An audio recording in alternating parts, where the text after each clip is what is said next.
Hello. Hi. My name is Karina Tomczyk, and I am here to you in our Mindgram space to help you and support all of you who experience a lot of difficulties and challenges during these difficult moments in Ukraine. This meeting will be for about 25 minutes, and this is a kind of moment to build the community together. I would like to welcome all of you who will be watching it via Zoom, via Mindgram, and also via YouTube. If you will be having any questions, feel free to ask me, and I will do my best to help you.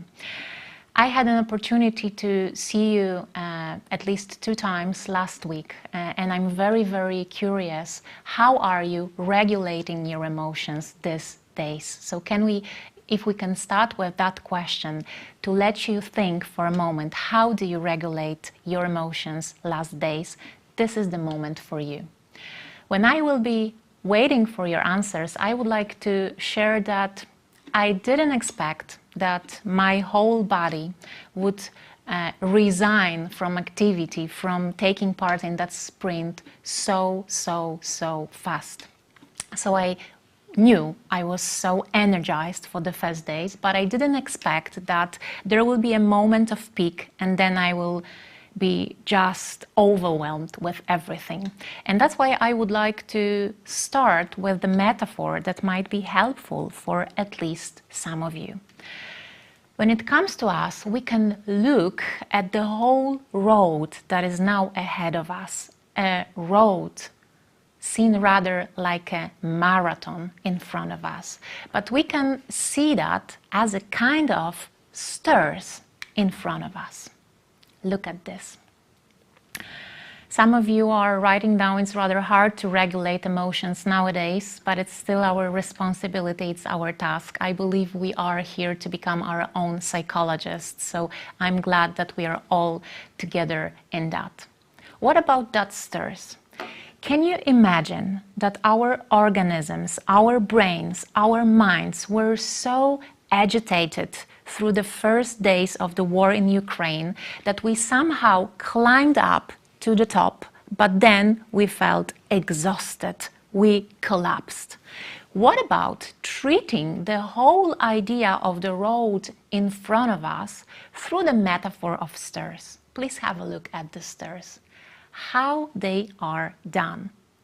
You take a step, so you raise with some help, with support to people from Ukraine, to people at your house, but then you take a break. You get it? You take a break so you don't collapse. You get your energy back. You take care of the fuel you have, and then after the moment of rest, you can once again go up, you can take one step further, and so on and so on. Otherwise, if we don't take care of our energy, of our strength, very, very soon we will be running out of anything, of energy, of strength, of resilience. That's why I strongly believe that with that use of the metaphor of the chair, we can mobilize ourselves, but then we have to demobilize. Then we can mobilize ourselves once again, and then once again, we definitely have to demobilize ourselves with. So one step up, but then one step to take some rest, to fuel ourselves, so that we don't stay without any necessary energy reserves. That's very, very important then. And then I believe that, as Jakub shares, maybe we will be more eager to regulate our emotions. Our task is not to control them, but to remember about a very, very important trap that we are all now into. How is that metaphor of the steps helpful for us in order to understand that trap in our head? Maybe some of you remember that there are 2 very important parts playing and having a fight, a battle in our own head. There is an amygdala that is a center of our emotions, moods, and feelings nowadays.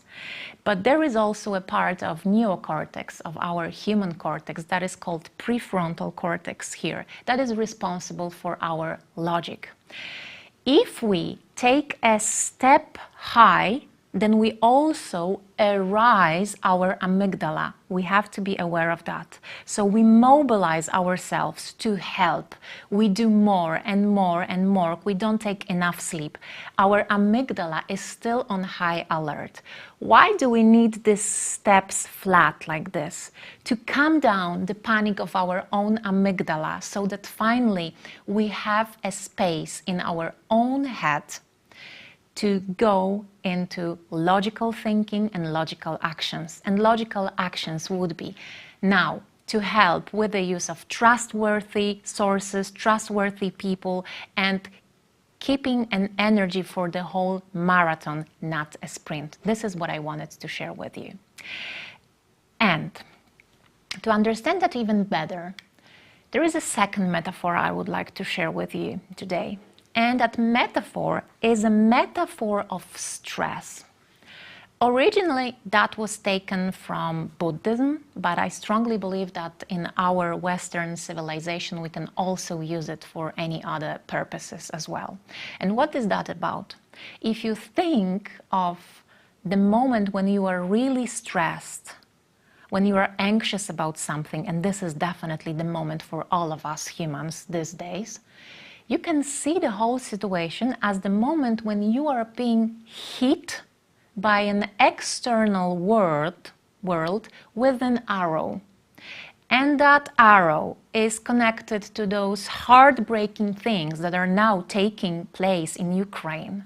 It is connected to a lot of challenges we are all facing right now. But what if there is also the second arrow that is a kind of an internal arrow, the arrow that we ourselves, we are being hit with that arrow by ourselves. What if that? Don't hurt yourself with the lack of rest these days. Because you know that external arrow is somehow inevitable. But that second arrow is the arrow you hurt yourself with, on your own and by your own. Do you really want to be hurted that way? Let's start to think about the stress these days through such a perspective. How many arrows are there? There are the external ones, and we don't have a huge influence on that, although we still try to do something, but we have a huge impact on that arrow we are hurting ourselves with. Don't hurt yourself with the lack of rest these days. And as we all believe, I'm sure, that we are hurting also ourselves with the lack of positive fuel these days, with the lack of demobilizing ourselves, with the lack of rest, maybe there is gonna be a tool that you will find helpful. I'm sure that you understand that in the medical definition, when somebody hurts, when somebody, for example, has a wound, the person then definitely needs the first aid, the medical first aid. Yes, like we have apteczka pierwszej pomocy. But are you aware of the fact that in psychology, we also have something that is called first aid, and it's called psychological first aid. And I like to repeat that these days we are all to become our own psychologists. But some of you would also invite Ukrainian families for the dinner together. Some of you will need to become your own psychologist for the kids you have around you, to describe the world to them, to let them understand what is going on. And some of you would need to become your own psychologists. So you will need to support yourselves with that psychological first aid. Do you have any idea what is the psychological first aid? Is that a process? Maybe there are any steps included. Maybe there is anyone who heard about the thing. Most of the people I ask, they know about the medical first aid. That's obvious, that's normal. But when asked about psychological first aid, it seems like no one knows that something like this exists. It's a tool that was originally designed and delivered for people who are the so-called helpers. So anyone who helps people in crisis, in the moments of difficulties, needs such a psychological tool. And in order to remember that better, there is an easy acronym that is combined with psychological first aid. To be honest with you, there are lots of different tools on psychological first aid, but there is one I strongly believe in, and that is called rapid, like the fast, very, very fast intervention of help, of helping the other person, the psychological help.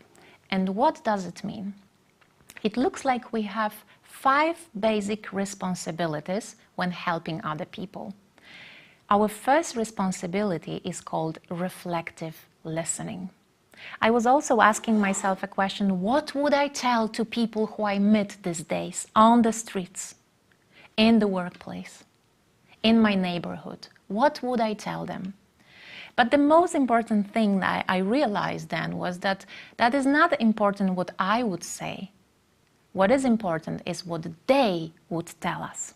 That's why one of the biggest responsibilities of a helper is to reflectively listen. What does it mean? You are helping also your kids, your neighbors, so that's why we are to concentrate on that. When we are listening to somebody who shares the story, who shares difficult experiences, very, very often we have a tendency to listen to respond to a person. So we listen to the story, but then in our head we think, okay, so now what would I say? How do I respond to that? Reflective listening is something totally different. Reflective listening is when you listen to a person because you want to hear what is being said. So you listen to listen. You listen to hear. You don't listen to respond. That is very important. That is like switching the whole mindset of your head these days. Your idea is to listen to your neighbors from Ukraine, to your kids around you, to your colleagues at work who are struggling as you are struggling these days. You are to listen to the people without any assessment. The task of the listening is to hear, is to listen, not to respond. You don't even have to respond at all. The task is to listen. Only then you are being able to do the second step. So let's get back to our chart, and we will see that after the part of reflecting listening, when we are really hearing what is being said by a person, we are able then to do the so-called assessment. What is the assessment? The assessment is the moment of analysis when you are able to assess whether there's any risk for the person to have, for example, the burnout. So is the person totally exhausted? Is the person totally depressed? Only if you listen to a person with, really, really caring about hearing what is being said, you are then being able to assess what is going on, and you are able to analyze whether there is a risk for the person to collapse mentally. If there is a risk, you have to be aware of the fact that you stop being the psychologist then, and you ask the person, you invite the person to go and see any specialist.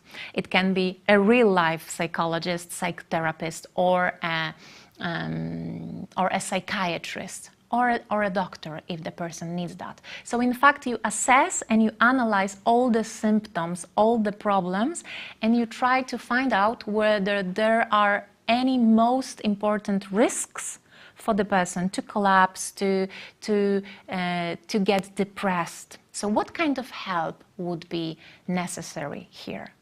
And only then, if you really assessed that risks, You go to priorities and intervention. What is that? It's about taking action. If you set up the priorities, maybe after listening to a new neighbor from Ukraine, you just realize that the person needs 2 days of sleeping, nothing else. Or 2 days of eating without watching any news, any media, without any media consumption. When you have the priorities, when you involve the person you are listening to set these priorities together, that would be the ideal help. Only then you can plan the whole intervention. So what would we do step by step? My child is so scared these days, so I plan that the intervention would be: today we start with making a dinner together, then we watch the happy cartoon, then we go for a walk, then we go and visit grandma, and so on. And before I assessed that there are no nightmares, my child is not waking up in the middle of the night with nightmares, so I don't have to go and see any specialist right now. And what is happening finally as the last thing, as the 5th step? Let's get back to the chart and you will see it is your own disposition. So you make sure that you will be in touch with the person. In a moment of crisis, we cannot abandon the person we help. We cannot leave the person. We are to assess, set the priorities, do the intervention, but we have to stay at the disposition. We can't leave. We can plan the so-called check-in. So, for example, I will call you in 2 hours, yes? Or in 2 days, we will check whether you still don't need the professional help, yes? You check it. So as you can see, these are very, very simple steps. But if we look at these steps from different perspectives, then we realize it's about our neighbors from Ukraine who are coming to our houses, who are coming to our country, and we are so happy to help them. But this is also about the people who surround us in our families these days, in our workplaces as well. And this is also, and maybe most of all for you, to build the power of community. It's about you. Are you using psychological first aid towards yourself?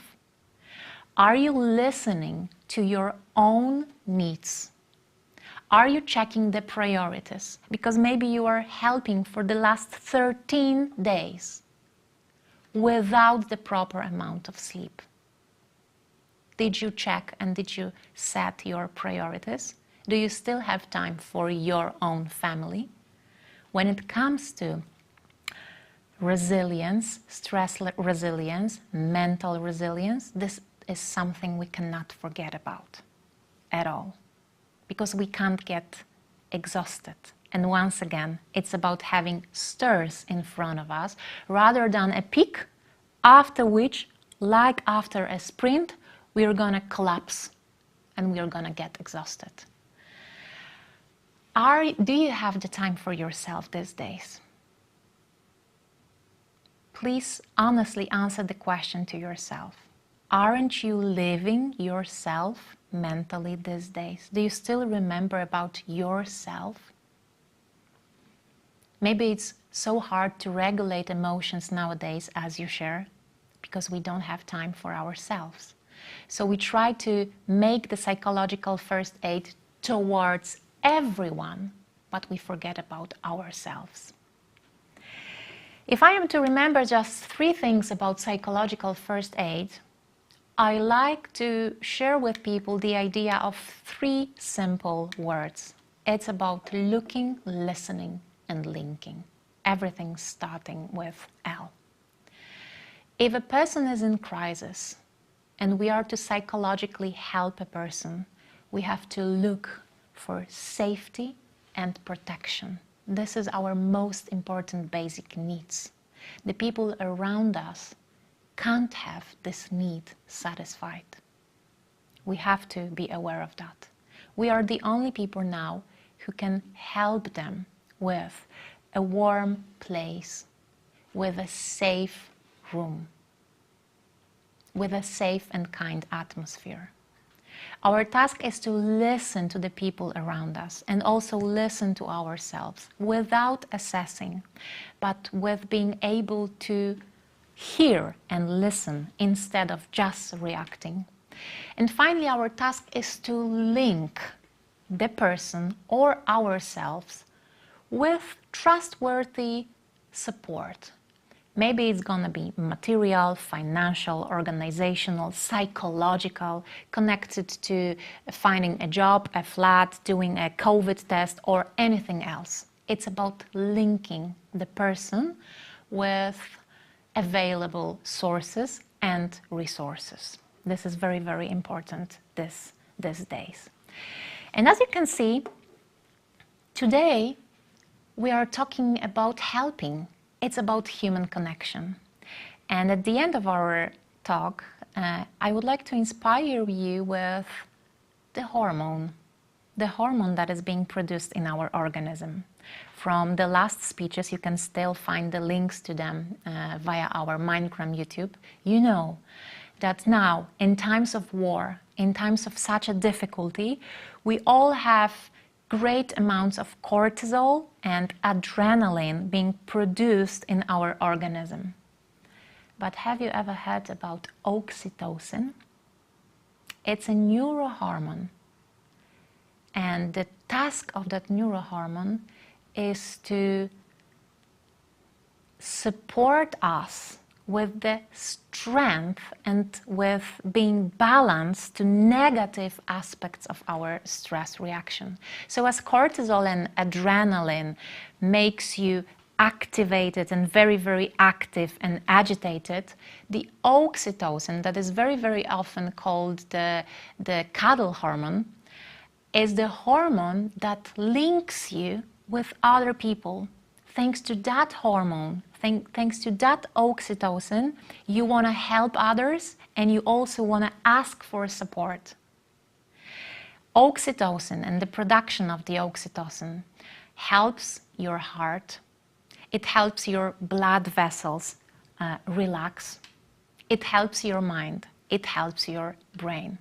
For me, it's one of the greatest natural inbuilt mechanism in our bodies. That on one hand we have adrenaline and cortisol and stress hormones, but we also have oxytocin that is also a stress hormone that balances that negative effect of these previous two ones. What to do to produce more and more oxytocin these days? Connect with others, listen to them, invite them, help them in any possible way. Look for their safety, look for their protection, link them with any help they need. Just support others with their struggling and also ask for the support for you.